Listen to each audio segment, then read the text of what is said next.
Hallo Freunde, Chris Kamin, heute wieder hier Kamin-Cymbals mit zwei wunderschönen Becken und zwar von der leichten und mal etwas kleineren Sorte. Heute ist ein bisschen das Thema leichte Clubrides oder leichte Akustik, Trio, Hotel, Bar, Musik, whatever, wo ihr auftretet, wo es ein bisschen feiner, ein bisschen leiser sein muss.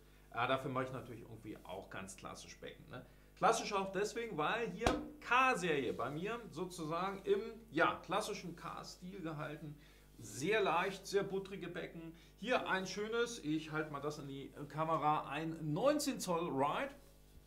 Und hier das passende 19 oder vielmehr 18, das habe ich mich schon wieder selber hier versprochen.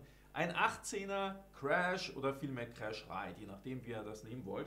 Ja, beide sehr leicht. Das 18er hier mit 1327 Gramm und das entsprechende 19er mit 1506 Gramm.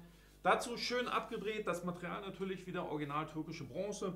Erkennt ihr bei mir sofort immer.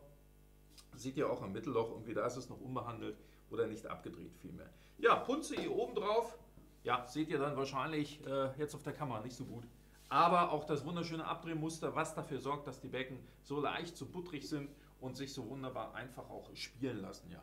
Also hier ist auch mit jedem Stock alles möglich. Also ihr könnt hier wirklich von Besen angefangen, irgendwie über Hot Rods, Flicksticks oder was immer ihr spielt, ganz kleine, feine Stöcke, 7A aufwärts, könnt ihr hier wunderbare Sachen machen. Ja, die Becken sind ja ganz normal handgehämmert, wie es bei mir üblich ist. Dementsprechend auch hier, denke ich mal, das ist so ein Brot- und Butterbecken. Ne? Also das könnt ihr wirklich auf alle Gigs mitnehmen. Das sind so Geschichten, kann man auch, sage ich mal, wenn man ein bisschen härter, brockiger, poppiger unterwegs ist, mal auch als 19er Crash mitnehmen. Dafür ist das auch ganz wunderbar. Also ich habe es selber sehr gerne als Crash jetzt gespielt in den letzten Tagen. Aber jetzt eure Chance, das gute Stück zu bekommen. Und dazu das passende 18er, auch entsprechend identisch gehämmert. Das Becken hier auch identisch abgedreht, also beide Becken passen natürlich zusammen. Alle K-Becken bei mir im K-Style sind identisch abgedreht, haben sehr feine Rillen, haben hier entsprechend dann ein Abdrehmuster, das, wie gesagt, diese ganze Buttrigkeit unterstützt.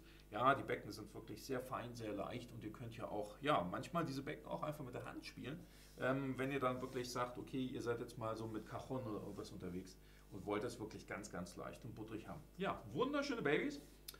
18 und 19, hören wir sie uns an.